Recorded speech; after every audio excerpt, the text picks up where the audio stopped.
मेरे गांव में एक बाबा आया था जिससे मेरे गांव के रूपेंद्र सिंह लेके उनको आए थे यहाँ पे, जो चेतक विद्या करता था बाबा, जिससे मेरे घर में यही कोई प्रॉब्लम थी, जिससे मेरी चेतक विद्या से कुछ समाधान निकला, कुछ दिन आराम मिला, जिससे सभी गाँवजनों ने सूचना की कि मतलब यहाँ पे एक धाम बनना चाहिए। तो जिससे कुछ दिन तो आराम रहा, उसके बाद फिर मैं वही हाल हो गया, चेतक विद्या कोई आराम नहीं मिला, जिससे मेरे घर वालों ने कहा बाबा अपना मतलब कोई ये छोड़ के कहीं और दूसरी जगह बना ली, मेरे कोई आराम नहीं, मैं अपनी ज़मीन नहीं दे सकता। जिससे उसके 1-2 दिन बाद मेरे घर पे कोई नहीं था, उसकी चाची जी की मेरी हालत ख़राब हुई, जिससे वो बाहर लेके गए थे। उसी दिन उसी रात को ये बच्चे को घर से अगवा कर लिया गया, जिससे मैंने यही रिपोर्ट थाने में दर्ज करा दी। बालाजी के नाम पे 2100 रुपये पर व्यक्ति से अर्जी लेता था।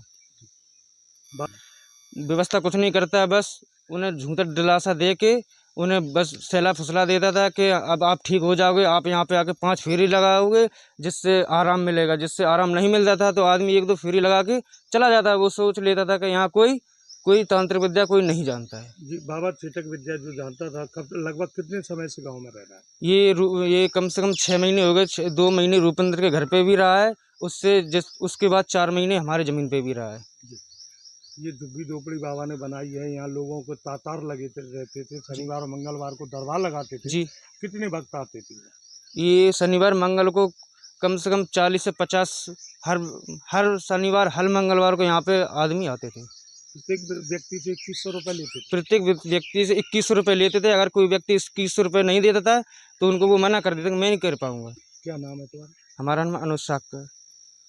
पहले आज के कम से कम 7 महीने पहले गांव में एक बाबा जी आए थे, जिनको लाने वाले गांव के ही एक ठाकुर है रूपेंद्र सिंह राजावत, वो अपने घर पर लेके आए थे। तो वहाँ पर हमारे घर में भी कुछ भूत प्रेत की समस्या थी, जिसके कारण हमने भी उनको वहाँ दिखाया तो कुछ मुझे आराम मिला 2 महीने तक। तो मैंने उनको कहा, उन्होंने कहा कि भाई हमारे को यहाँ कोई जगह दीजिए, उसमें बालाजी का धाम बनाऊँगा। तो जब हमारे को आराम मिला तो हमने बाबा जी को अपने खेत में एक झोपड़ी बनवा दी। हमने जब तक आप यहाँ रहिए, उसके बाद अपनी व्यवस्था कर लीजिए, उसके बाद अपना धाम बना लीजिए।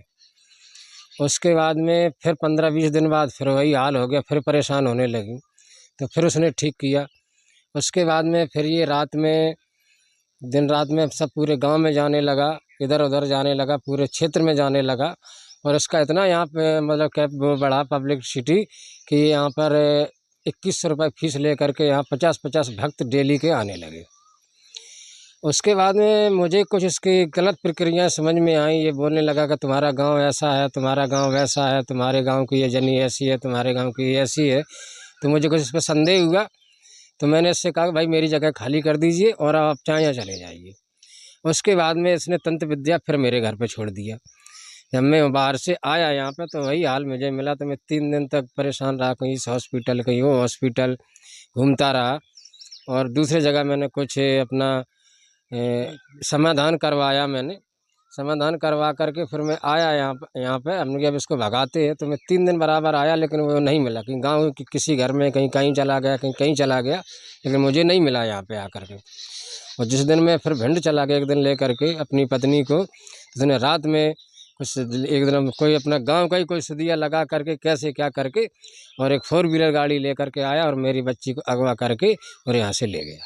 पुलिस ने क्या किया? और पुलिस को मैंने जब रिपोर्ट लिखाई तो पुलिस ने कहा कि भाई ठीक है आप रिपोर्ट लिखा दीजिए, मैं छानबीन करता हूँ। क्या नाम है, कौन सा गाँव है? मेरा नाम राजेश है। एक गुमशुदगी दर्ज हुई है कल चूड़े के पुरा में एक व्यक्ति ने दर्ज कराई है कि उसकी जो बच्ची है करीबन 19 साल की, तो वो घर पे वो जब लौट के आया है तो नहीं मिली है। उन्होंने गांव के एक बाबा पर संदेह जाहिर किया है और मंदिर पे रहता था, तो उसमें उनके द्वारा रिपोर्ट करने पर गुमशुदगी दर्ज कर ली गई है और गुमशुदा की तलाश करने का प्रयास किया जा रहा है।